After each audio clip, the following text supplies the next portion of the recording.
day, ladies and gentlemen, and welcome to the Employee Benefits Broadcast Conference Call. At this time, all participants are in listen-only mode. If anyone should require operator assistance, please press star, then the 0 key on your touch-tone telephone. As a reminder, this call may be recorded. I would now like to introduce your host for today's conference, Ms. Lee Riley. Ms. Riley, you may begin. Thank you, and good afternoon, everybody, and welcome to our special edition of the Foley and Lardner Employee Benefits Broadcast. Before we jump into the presentation, let's just cover a few housekeeping issues. If you are having any problems with accessing the web page or the PowerPoint, please call 866-493-2825 and you'll get some assistance. If you're having problems with your audio, after dialing that number, hit star 0 and you will get some help. Today, we will be taking questions online, so we won't have live questions at the end, but if you have any questions you would like addressed, at the top of your screen, you should see a Q&A button. When you click that, you'll get a box that opens up that you can type in your question, and we will deal with the questions at the end. It may take us the whole hour to get through our presentation, so we will be staying beyond the hour to answer your questions. If you want to maximize the PowerPoint to full screen, hit F5 on your keyboard. And if you'd like to print this out before the presentation ends today, in the lower right-hand corner, there is a little printer icon. If you click that, hit Convert to PDF, you can print the presentation as a PDF. So today we're talking about two important and very timely topics. First, I'll be giving you an update on some new regulations we've gotten under healthcare reform regarding claims appeals, external review, and a real short update on preventative services. About 20 minutes into the presentation, we'll be starting our piece about Wisconsin taxation of dependent child health coverage, and getting into a lot of nuts and bolts detail for you because we've had a lot of questions about this issue come up recently.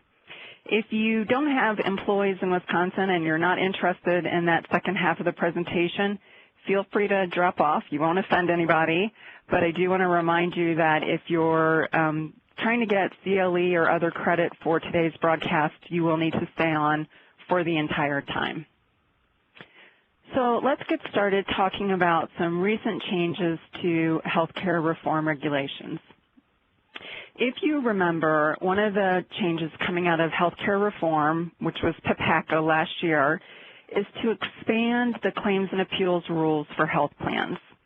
And in July of last year, we got final regulations that set forth how we were going to do that. And if you recall, what they did is they said, we'll start with the claims and appeals processes in ERISA, and then we're either going to change some of those or we're going to add some additional requirements.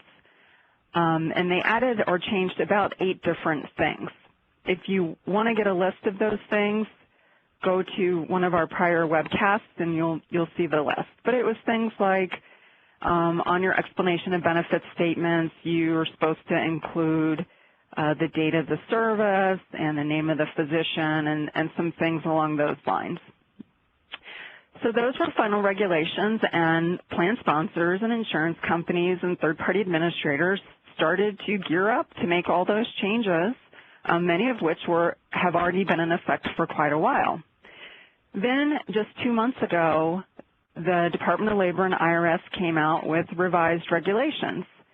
And basically, due to comments that they received from the public and complaints, they realized that some of the changes they were requiring were just too difficult for people to implement. So they have gone back, rethought the regulations, and amended them. And that's what we're going to talk about today is what changes did they make. So the first important change deals with urgent care.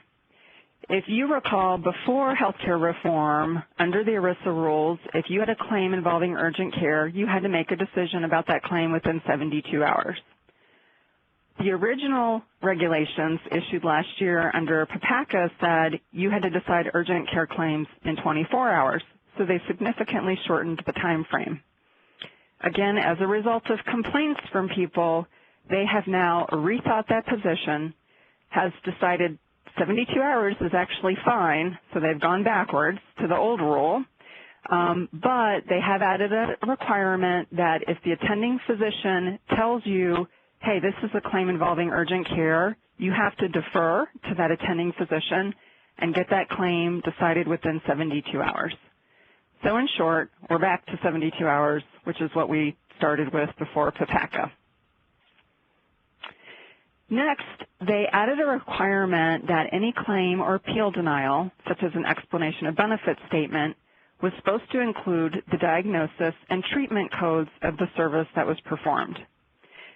Now they've changed their mind and have said, never mind, don't worry about that. You don't actually have to automatically provide those. Instead, in any claim or appeal denial, you need to put a statement that says, participant, if you would like your diagnosis or treatment code, give us a call or write us a letter and we'll send it to you. And if you get such a request, you have to provide that information as soon as practicable. That's all the regs said about your timing requirement to respond to one of these requests. So don't really know what that means.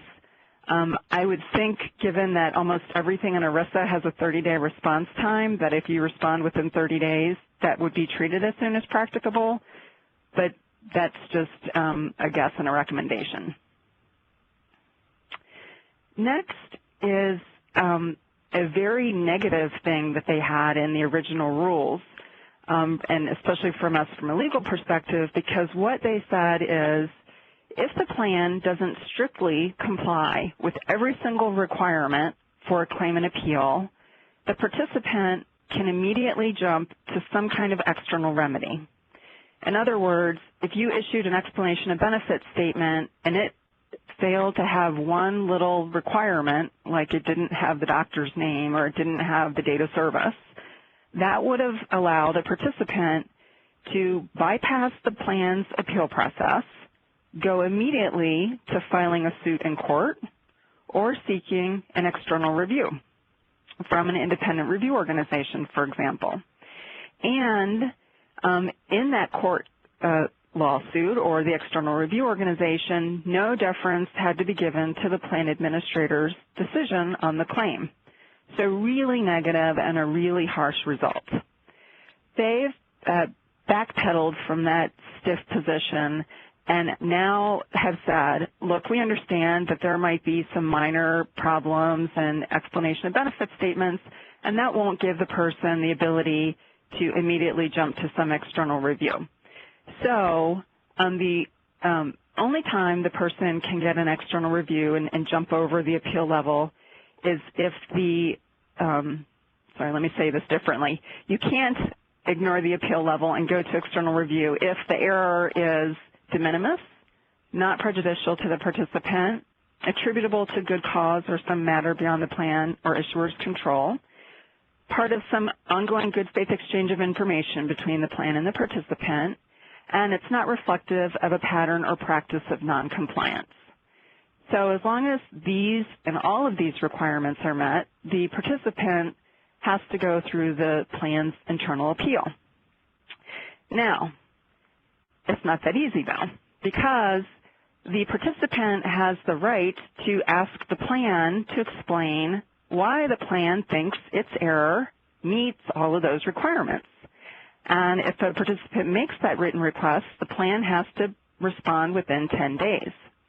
This is to allow the participant to judge whether they feel the plan is correct or whether they feel the plan really has made a big error, and I still think as a participant I want to immediately go to court, for example. So let's say I'm one of these participants and I still think that, you know, what you did, your error was so bad, I should have the right to immediately go to court, and I do that.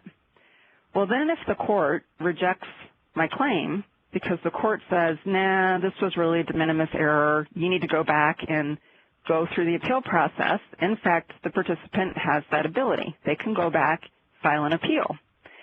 Not only that, but when the court or an external review organization kicks the claim out and says it needs to go back to the plan appeal level, the plan is responsible to send a notice to the participant letting them know they now have this appeal right. So you can see there's a lot more administration requirements on the plan in dealing with this. The next important change goes to the requirement of providing information in a non-English language. And the original regulations had this somewhat cumbersome rule that, you know, if you were a small plan and if 25% or more of your plan participants were literate in the same non-English language, or if you're a large plan and it was the lesser of 10% or 500 of your participants, then you had to identify the language and provide information in that non-English language. It's really difficult for plan administrators to know, especially for large companies, whether, you know, their participants were or not literate in the same non-English language. So it was a pretty unworkable standard. So now what they have done is they've said, we're going to focus on the population of the county in which the plan participant resides.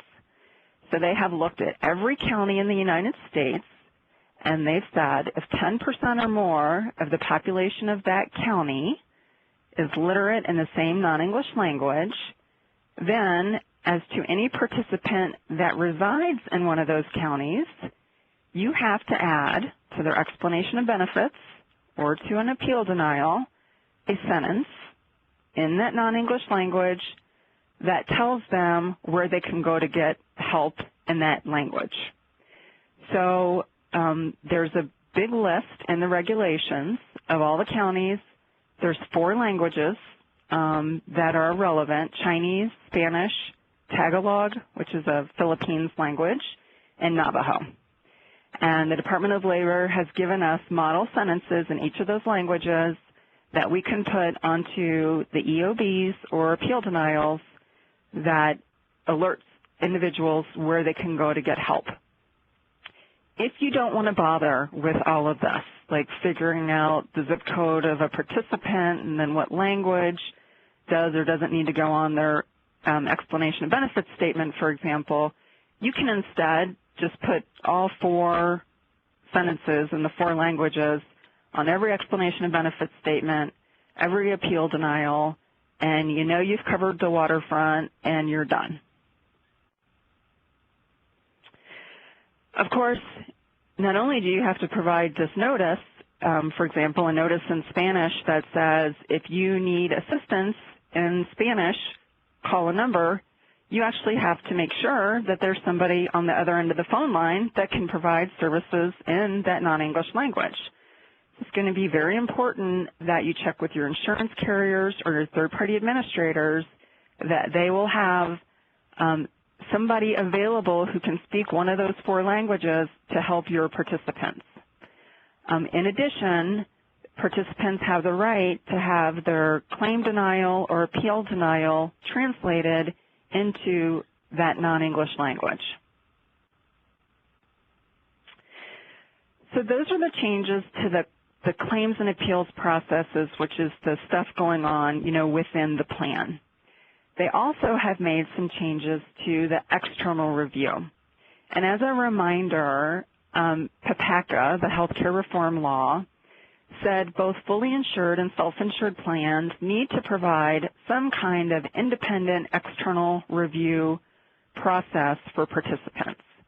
And for fully insured plans, they said states, you know, every state through your insurance department, you need to have an external review process available that meets certain minimum requirements of PPACA.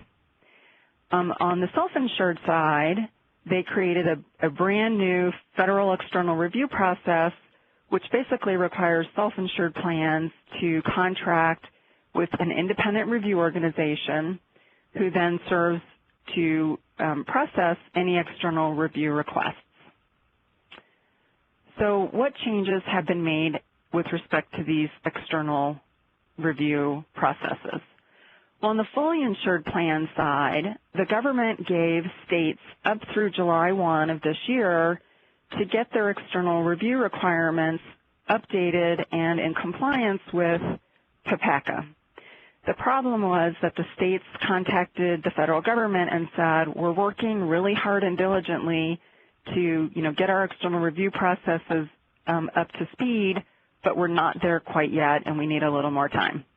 So in these regulations, the government extended the state's time until December 31, 2011, to make sure that their external review processes for insurance plans were compliant. Now, on the self-insured side, the original final regulations said any claim denial is subject and can go to an external review, other than relating to plan eligibility. So if somebody needs to be a full-time employee and you denied them because they're not full-time, that doesn't go to external review. But any other type of claim denial was eligible for external review. They have now backed away from that and has said, nope, the only claims that are eligible for external review, as long as something hasn't been initiated by September 20th, is a claim denial that involves medical judgment, such as, experimental, investigational, the level of care wasn't appropriate, something along those lines where medical judgment is involved, or rescissions of coverage. Those still get external review. Now, what's interesting is that the external review organization, the IRO, is the gatekeeper for this issue, not the plan administrator. So what's going to happen is a participant is going to request external review. The plan is going to look at it and say it doesn't deal with eligibility, and then they're going to send it on to the external review organization. And that external review organization is going to say, does this involve medical judgment? And if it does, we'll go ahead and process it. Or does it not involve medical judgment, in which case they kick it out.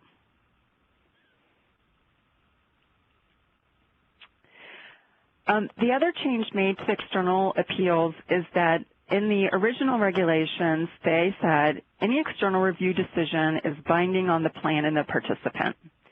Well, in the regulations issued a couple months ago, they have now clarified that, well, that doesn't mean that if there aren't external or additional remedies, like plan isn't happy with the decision of the IRO and wants to take this issue to court, plans can certainly do that. But in the meantime, if the IRO says a benefit claim has to be paid, then the plan has to pay it. They can't hold up making that benefit payment because they're intending to pursue this further in court. So, given all that, what should you be thinking about doing? Well, first, to the extent you or your third-party administrator have already made changes based on the original final regulations we have, you've got to consider, do you want to go backwards? So, for example, if your third-party administrator already has got diagnosis and treatment codes on every explanation of benefits statement, really doesn't make sense to stop doing that and instead put a sentence that says you can get diagnosis and treatment codes upon request. So maybe that's not something you kind of want to go back to the old rule. Maybe you just want to keep doing what you're doing. You're going to have a conversation, I think, with your third-party administrator or your insurance carrier regarding all of these changes. And what I did throughout this presentation is I put stuff in bold. Everything that you see that's in bold, to me, is worthy of a conversation with your TPA or your carrier, because those are things that either they need to be doing for you or you have to be figuring out how to do them yourself. Probably going to require some amendments to third-party administrator service contracts to the extent your TPA will do these things, but you got to make sure this stuff doesn't fall through the cracks. If you've already taken the steps of updating your SPDs for claims and appeals, for example, saying any claim denial, you can go get external review, you're now going to have to revise them again to incorporate these new rules. So it's a pain, but it's unfortunate that you're going to have to redo it because the government has changed their mind. And the other big thing in my mind is, how do these changes affect these independent review organization contracts? So those contracts previously were pretty straightforward. Anytime something got sent from the plan to the review organization, they would review it, the plan would pay them $800, boom, we're done. Well, now the IRO has two preliminary decisions to make. They have to first make sure it's dealing with medical necessity or it's rescission. Those are the only two things they're supposed to be hearing. And second, if there was an error on an EOB such that the participant leapfrogged over the appeal and went right to external review, the external review organization is going to have to determine whether that was valid or not, or whether, nope, the error was de minimis. Hey, participant, go back, do the appeal first, and then come to us at that point. So the IRO now has this gatekeeper function that it didn't really have before, and I'm thinking we're going to have to amend contracts to add that and probably have a different price for that, because that shouldn't take them as long or be as expensive as a full-blown review. My last item is a quick update on preventative services, and some regs came out a couple weeks ago dealing with preventative services for women. And if you recall, one of the changes in PPACA was preventative services had to be covered first dollar, under a plan, no copay, no cost sharing, all of that stuff. And they've gotten some concerns from religious employers that they're worried that the government is going to make a plan cover contraceptive services for women, and that would be not or in violation of the religious beliefs of that particular religious employer.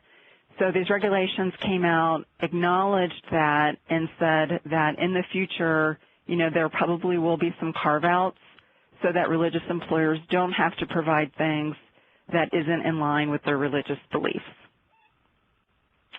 And with that, I'm going to turn it over to Casey Fleming and Isaac Morris to talk about Wisconsin taxation of dependent child health coverage. Casey. Great. Thanks, Lee.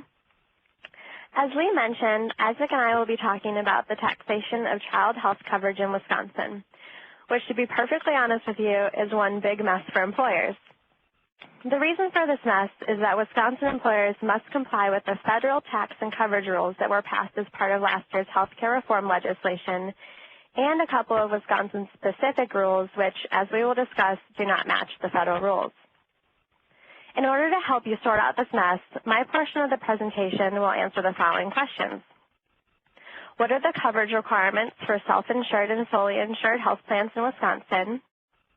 What coverage is taxable for federal tax purposes? And what coverage is taxable for Wisconsin state tax purposes? Fortunately, once I'm done torturing you with all of these rules, Isaac will conclude the presentation with some helpful and practical advice to help you navigate them. So let's start with the first question. What are the coverage requirements for self-insured and fully insured health plans in Wisconsin? If you have a self-insured plan, you are only required to follow the general health care reform rule, which, as many of you probably know, means that the plan must provide coverage for children until their 26th birthday. This coverage requirement will apply to all self-insured medical plans, but does not apply to standalone dental or vision plans or retiree-only plans. If you have any fully insured plans, the coverage rules are slightly more complicated. In addition to complying with the age 26 rule under health care reform, fully insured plans in Wisconsin are also required to provide coverage through the month in which a child turns 27 if the child is unmarried and does not have access to less expensive employer-provided coverage options. Fortunately, there is a little bit of good news here. Because of a provision that was included in the state's most recent budget, this age 27 rule will only apply until December 31st of this year. So starting January 1, 2012, the new rules conform the coverage requirements to be pretty much the same as the age 26 rule for self-insured plans. Now that we've reviewed the coverage requirements for self-insured and fully insured plans, I'm going to discuss the extent to which that coverage is taxable for federal and state purposes. Prior to healthcare reform, the value of coverage provided for a child was not taxable for federal purposes only if that child qualified as an employee's dependent. Healthcare reform changed this federal tax rule, as you might remember, and under the new rule, the value of coverage provided for a child through the end of the year in which the child turns 26 is not taxable, regardless of the child's dependent status. It's important to note that for purposes of this favorable tax treatment, a child only includes an employee's biological child, stepchild, foster child, adopted child, and a child who is placed for adoption. As a result, this means that unless they qualify as the employee's dependent, the value of coverage is taxable if the coverage is provided to either an employee's child beyond the year in which the child turns 26. For example, if the employer has a fully insured health plan under which a child is entitled to coverage through the month he turns 27, or to any other individual who is not technically considered the employee's child for IRS purposes. For example, if a plan voluntarily chooses to provide coverage to grandchildren or the children of an employee's domestic partner. Oh, sorry. Skipped ahead really quick. Note that while this change to the federal tax rules is likely intended to complement the age 26 coverage requirement discussed above, the rule is slightly different. While the coverage rules require coverage only until a child's 26th birthday, the favorable tax treatment is provided through the end of the year in which the child turns 26. This distinction is important to remember for plans that may choose to or are required to provide coverage beyond the child's 26th birthday and for purposes of the flexible spending account rules that we'll discuss a little bit later. There we go. Now moving on to Wisconsin tax rules. This is where things start to get a little bit messier. Even though the federal tax rules were amended to complement the health care reform coverage requirements, Wisconsin did not follow suit. In fact, Wisconsin is the only state that has not conformed, at least in part, to the federal tax rules, and as a result, still follow the pre-health care reform tax rules. This means that the value of coverage provided to a child is not taxable for Wisconsin purposes only if the child qualifies as the employee's dependent.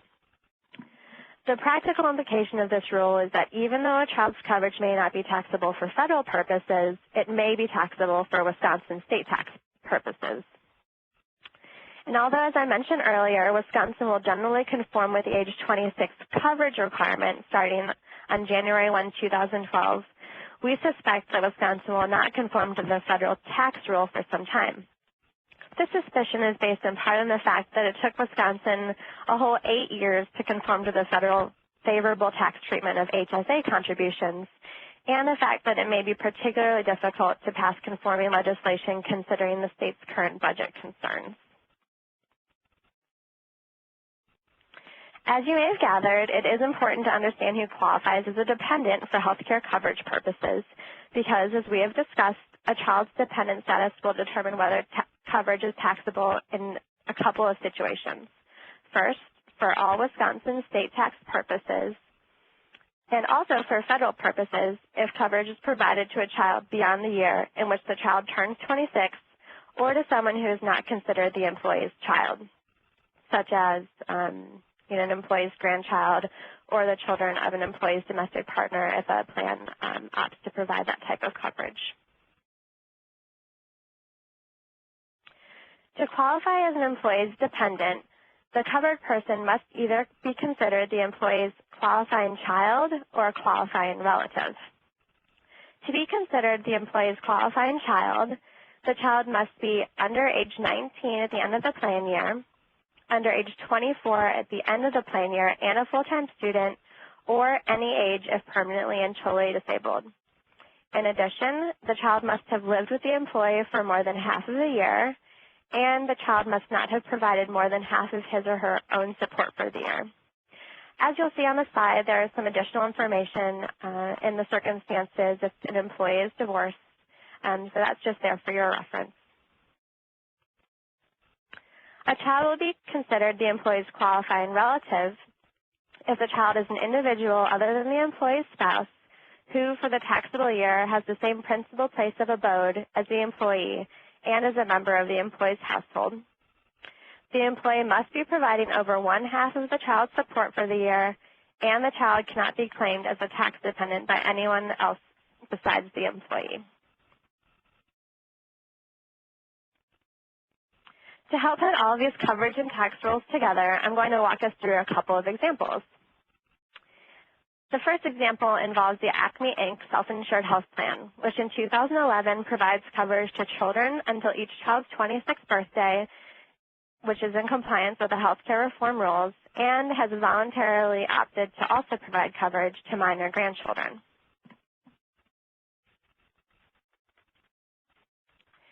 So employee A enrolls her non-dependent 25-year-old daughter, who turns 26 on July 1st. Coverage is provided to A's non-dependent daughter until July 1, the date on which A's daughter turns 26. This coverage will not be taxable for federal purposes because A's daughter qualifies as A's child for tax purposes, and the coverage is not provided beyond the year in which A's daughter turns 26. However, the coverage is taxable for Wisconsin purposes because A's daughter is not her dependent. Employee B enrolls his dependent 22-year-old son in the Acme Inc. Health Plan. Employee B's son is covered all year long under the plan because, like employee A's daughter, the coverage is provided during the time before employee A's son's 26th birthday. The coverage is not taxable for federal purposes because B's son qualifies as B's child, and the coverage is not provided beyond the year in which B turns 26. And the coverage is also not taxable for Wisconsin purposes because B's son is considered his dependent. Employee C enrolls her 2 non-dependent 3-year-old grandchildren. C's grandchildren are covered all year long because the grandchildren are under age 26. This coverage is taxable for federal purposes because grandchildren, as you'll recall, do not qualify as children for IRS purposes, and they are not employee C's dependents. Similarly, the coverage is also taxable for Wisconsin purposes because the grandchildren are not C's dependents. Note here that if the grandchildren had been considered C's dependents, coverage would not be taxable for federal or state purposes. Example 2. In 2011, XYZ Inc. maintains a Foley insured plan which, as required by Wisconsin law, provides coverage until the end of the month in which the child turns 27. Employee X enrolls his non-dependent 26-year-old daughter who turns 27 on June 15th. Coverage will be provided to X's daughter until June 30th, which is through the end of the month in which X's daughter turns 27. This coverage is taxable for both federal and Wisconsin purposes. The coverage is taxable for federal purposes because it's provided beyond the end of the year in which X's daughter turns 26, and it's taxable for Wisconsin purposes because X's daughter is not his dependent. Note here that, same as with employee C's grandchildren in the last example, coverage would not have been taxable for Wisconsin or federal purposes if X's daughter had qualified as his dependent.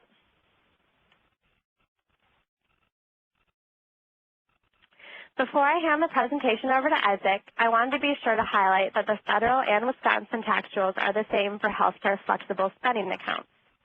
This means that reimbursements under an FSA for expenses incurred through the end of the year in which a child turns 26 are not taxable for federal purposes, but the reimbursements would be taxable for Wisconsin purposes unless the child qualified as the employee's dependent. With that last tidbit of information, I turn this mess over to Isaac to help explain the employer's responsibilities with respect to all of these rules and to offer some practical advice. Isaac? Thanks, Casey. So as Casey has been discussing the healthcare reform and the coverage requirements and the tax rules for both federal purposes and Wisconsin purposes and kind of the interaction between the two, I'm just going to be furthering that discussion, focusing really on withholding and reporting responsibilities. I want to start off with the general rule that you see there on this slide, that employers have an obligation to withhold on and report the fair market value of taxable coverage.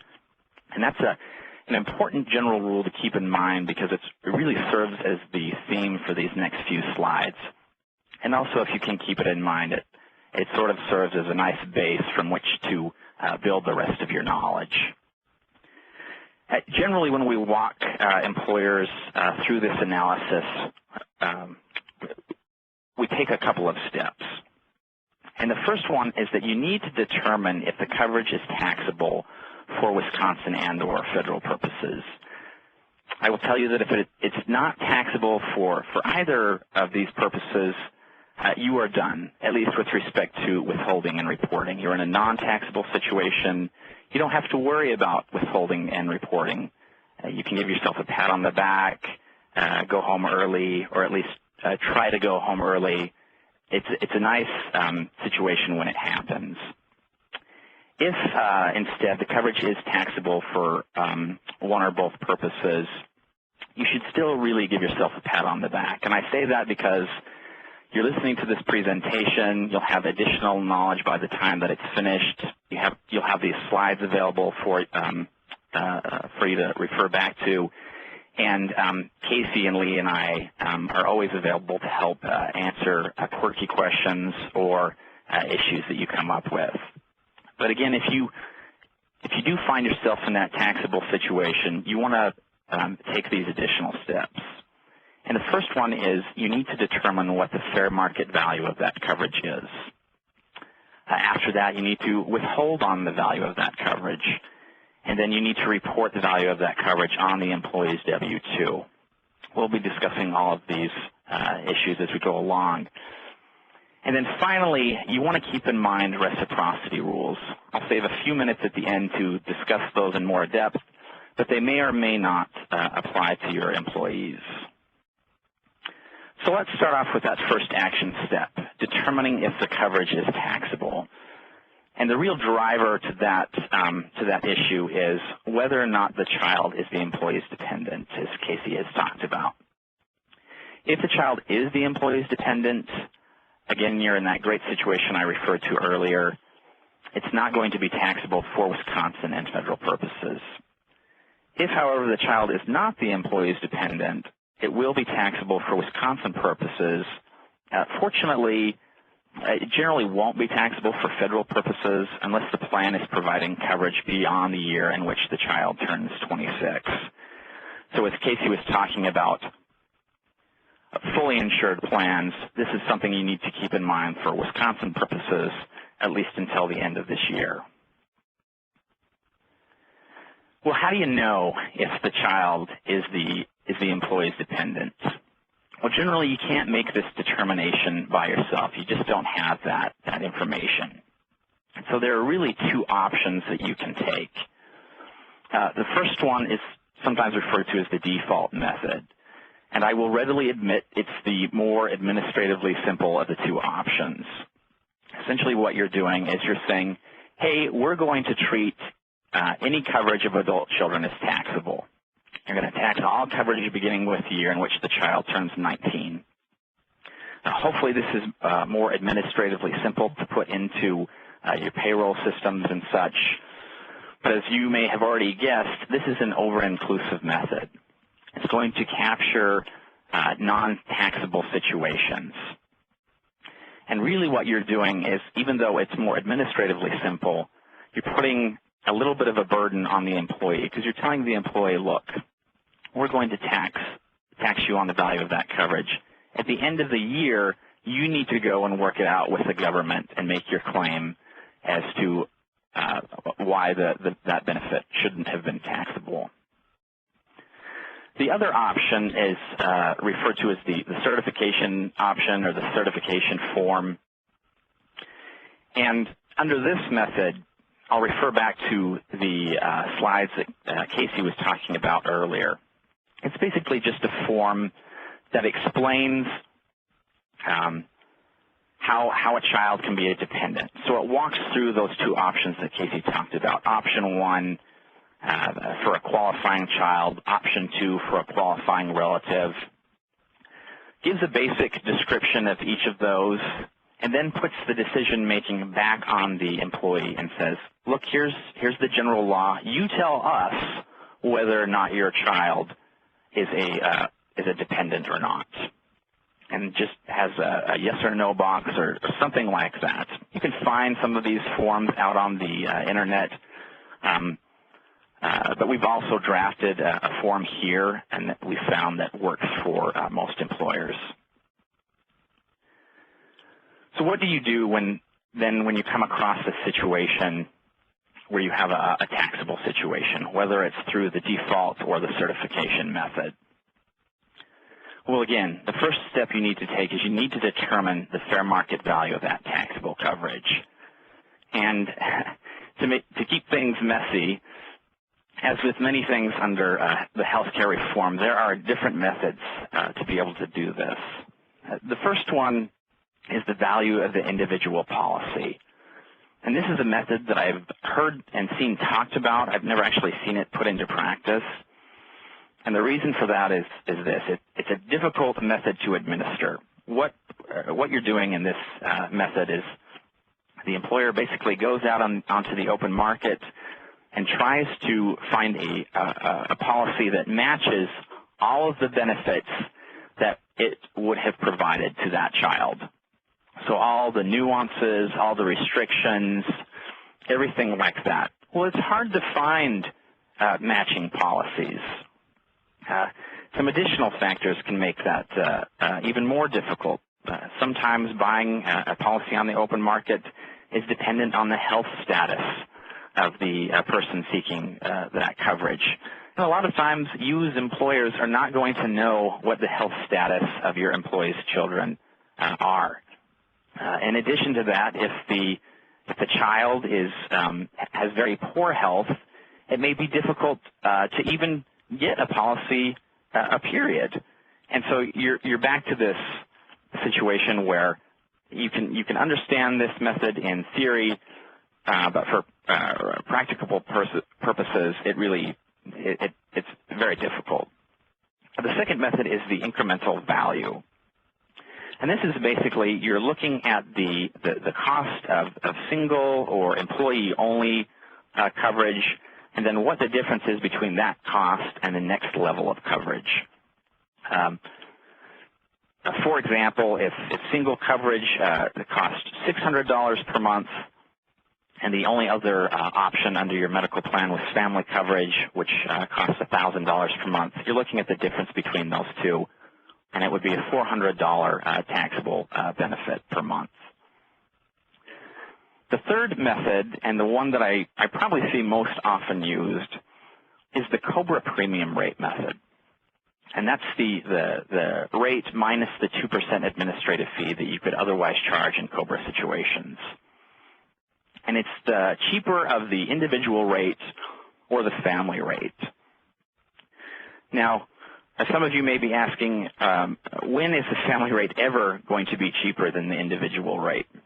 And the answer really comes if the employee is covering more than one non-dependent child. That's when you start, when you want to start looking at the family rate. And I'm going to go back to one of the examples that Casey talked about to kind of show that in practice. So here we are back again with good old Acme Inc., and we have employee A and employee C. We're skipping employee B because he had a dependent child, and that would result in a non-taxable situation, which is no fun for purposes of this slide, at least. So we have employee A who enrolls her non-dependent 25-year-old daughter, and that daughter turns 26 on July 1. And then you also have employee C enrolling her two non-dependent grandchildren. And you have individual and family COBRA rates of $600 and $1,000 respectively. Well, when you look at employee A's daughter, that first 6 months of coverage during 2011 is going to be taxable for Wisconsin purposes. And again, that's because the daughter is not a dependent of the employee A. And so it's going to be $600 a month of taxable coverage, or $3,600 in total for that first half of the year. Well, when you look at employee C, you have a slightly different situation here. And again, the reason is because you've got 2 grandchildren. And if you take that $600 and simply try to times it by 2, you end up with a monthly taxable benefit of $1,200, which again is in excess of that family rate. So you can go ahead and knock it down to the family rate of a taxable benefit of $1,000 per month, or $12,000 on a yearly basis. I want to take just a minute and do a side note on flex accounts. And they really are difficult and messy. And the reason for that is because in theory, it sounds like it should work fine. When you have a flex benefit or the reimbursement, which is the benefit for a flex account, being provided, and if it's provided to a non-dependent child, well, that benefit should be taxable. The problem is that who, if anybody, is keeping track of who the flex benefit is being provided for? And my guess is little to no one. We have seen a couple of flex administrators out there who have a form, a reimbursement form, and it basically requires the employee to certify who the benefit was for and whether that person is a dependent of the employee. But again, these seem to be anomalous situations. We've also had some contact with other flex administrators who are not willing to provide that service and simply consider it to be the responsibility of the employer to try to track down. So you're already off to a difficult start. You also have the thorny issue of, well, what do you do if there's a flexible spending credit card? I know a lot of people probably have those. I have one myself. Generally, you don't have to submit documentation after the fact when you use one of those cards. So again, in that situation, it wouldn't track who the benefit was being provided for. Finally, one more thorny issue is that sometimes flex plans may not require reporting or documentation until March of the following year, at which point hopefully you've already fulfilled or at least tried to fulfill your withholding and reporting responsibilities. So I think while Wisconsin has thought about this in theory, they haven't offered any practical advice, and it makes things thorny and messy for employers. But we still think there are some steps that you want to try to take to show good faith compliance. And the first one is talk to your administrator. See what they're doing, see what they're willing to do. It may turn out, as I suspect, that they say, well, we really think this is your responsibility and there's no way that we can track this. But at least you've made that effort. You also want to keep in mind that if you do know or if you do have this information and you can confirm that one of your employees is receiving a taxable benefit, you really do need to comply with the law and follow your withholding and reporting requirements. You can't simply stick your head in the sand at that point. Finally, you might want to think about making some other good faith attempts. And these could include items such as sending a reminder or a notice to employees at the end of the year, informing them of the consequences of reimbursement of a non-dependent. You might also consider having your employees self-report at the end of the year or perhaps on a more frequent periodic basis throughout the year. But ideas such as these to just show that you're doing what you can, but again, administratively, this is just a giant mess for flex accounts. So let's get back to something a little bit more happy and talk about withholding. And you'll notice that I'm again emphasizing that withholding does apply, going back to that general theme that I talked about at the beginning. And the reason that I'm emphasizing this again is because we have seen some consultants who are providing advice to the contrary, that you do not have to withhold and you can simply report any taxable benefit on the employee's W-2 at the end of the year. And we think this advice is probably misplaced for a couple of reasons. The first reason is that there's certainly no notice or any kind of documentation from the Department of Revenue that they don't think withholding applies. And in addition to that, we had an informal phone conversation with the DOR in which they were pretty emphatic and unequivocal that withholding should apply in this situation as it would in any other. And the other thing to keep in mind is that if the coverage is taxable, you just simply need to treat it as additional wages. And remember that it's not just taxable for income tax purposes. Well, what do you do if you haven't been withholding properly?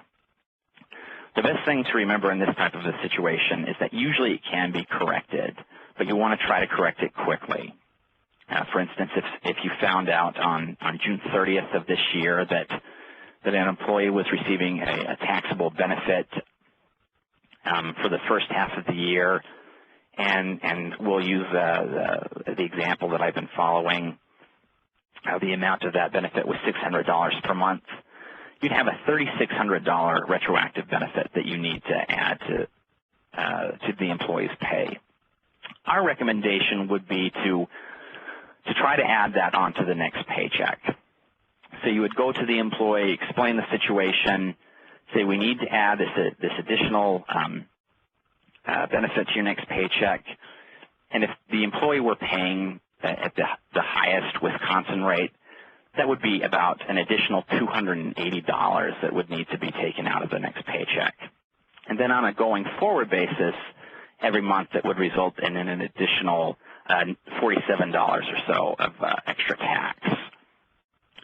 If the employee in that situation said, hey, wait a minute, that amount of retroactive tax, the $280 or whatever it amounted to, was too much of a burden for one paycheck, we think you're probably fine to go ahead and break it up into multiple deductions.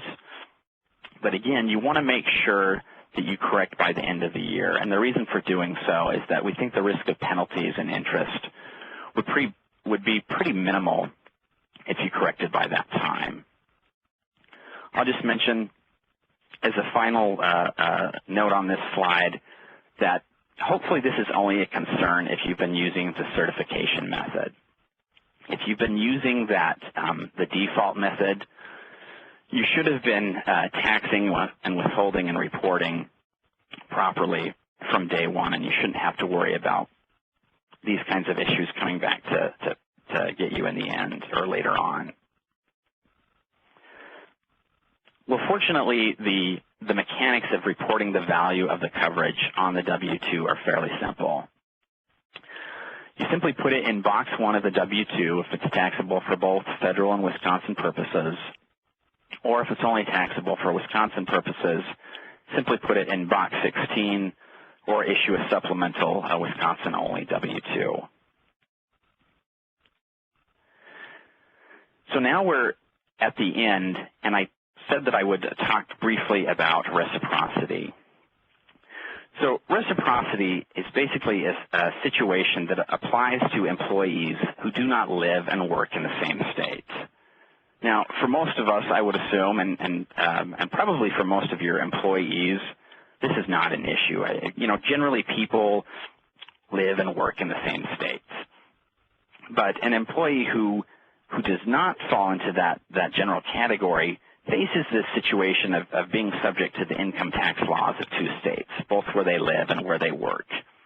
And so the idea behind reciprocity agreements is, a couple of states get together and they say, hey, we're going to agree to only tax employees on where they live rather than on where they work. And as you can imagine, generally it's bordering states who get together and come up with that idea. And so, for example, if an employee lives in Illinois, which as luck would have it conforms to the federal tax rules, but works in Wisconsin, the employer doesn't withhold Wisconsin income tax or report as if the employee were in Wisconsin. They simply treat that person as the Illinois tax rules apply, and again, which is fortunate because Illinois matches up with the federal tax rules. I'll just end by saying, in addition to those other states on that last slide, that Wisconsin previously had reciprocity with Minnesota. For reasons not entirely clear to me, that reciprocity ended at the beginning of 2010. They both Wisconsin and Minnesota have talked about, let's get together and get it going again. We know we have employees who are affected by it, but again, we're talking about two state governments trying to push legislation through, so it may not happen for some time. And with that, I'm going to turn the time back over to Lee for questions. Thank you, Isaac. We have gotten a couple of questions from listeners about legal custody or legal guardianship, let's say, of a grandchild. So, Casey, can you tell us at the federal level what the tax impact of that would be?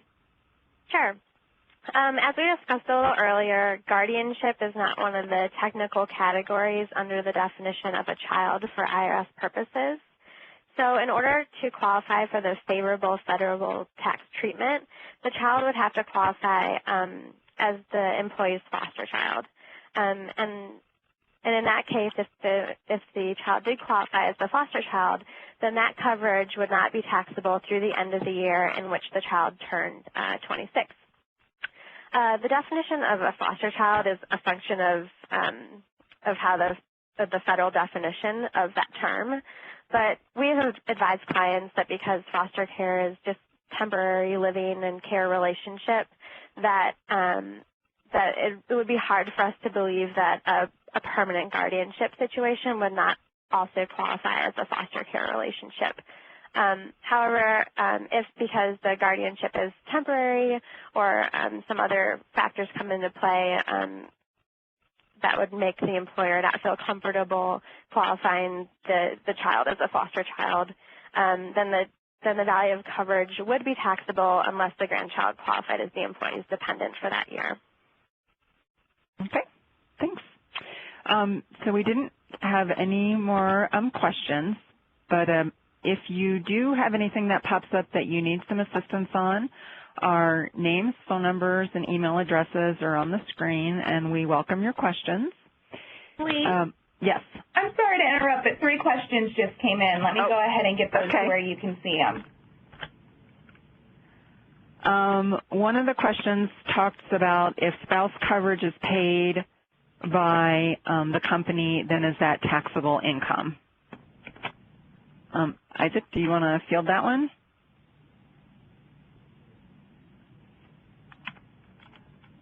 I will. That's fine. Sorry. So, go ahead. Because we really weren't talking about spousal coverage at all on our webinar.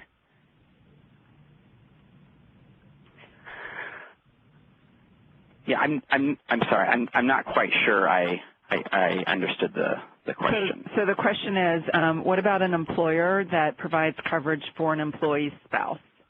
Is the coverage of the employee's spouse taxable or not taxable? Well, I'd be curious as to what both Casey and Lee think in this situation. But I'm just wondering if you're back under the option for, or back under the test for looking at whether or not someone qualifies as a dependent, at least for Wisconsin purposes. Correct. And spouses are almost, I mean, I think in every situation I've seen are considered tax dependents, so the company coverage would not be taxable. Right. Shouldn't be taxable under either federal or state purposes. Now then we have a question that says, have you heard of anyone who determines the fair market value of coverage for a child by dividing the family premium by an average family size? I'm going to say I've never heard of that. Casey or Isaac, have you seen anybody employing that method where you would take family premium and divide it by 3.4 because that's the average family size of the plan? I have not seen that at all. I think I can understand the logic to a certain extent, but I haven't seen it, and I'd be a little reluctant to use it in any particular situation. I similarly have not seen this used. Okay, so it sounds like we're a little skeptical about that that way of determining the value of coverage. And then the last question is, you know, the employer says, I understand to put the value of the taxable benefits on the Form W-2, like in Box 1, but how do you accomplish withholding without actually changing their gross pay from like $2,000, for example, to $2,600, which in our example, that extra $600 was the taxable value of the coverage. That is a good question that I do not know the answer to that because I don't know how payroll systems work at that level of detail. But this was a question from Brooke, but somehow, so I guess, Brooke, one of the questions that I would have is if you have like taxable life insurance coverage, you know, something like that where you're imputing compensation to somebody that's not actual cash compensation, does your payroll system have a way to capture that and then withhold taxes on it other than running it through like it's a cash payment? So that's the only advice I can give you on that. Okay, so those were our last three questions. I do want to remind everybody that our regular last quarterly webinar for the year will be held on October 25th. And if you want a copy of this PowerPoint, if you didn't get to it before the end of the presentation, it will be available on our website within the next 1 to 2 days. And we appreciate any feedback you give us. And in fact, you can fill out a survey right on your screen at this point. Again, thank you everybody for your time and your questions. We appreciate it, and we hope to see you back on October 25th. Thank you, ladies and gentlemen. Thank you for participating in today's conference. This concludes today's program. You may all disconnect. Everyone have a great day. Speakers, please stand by.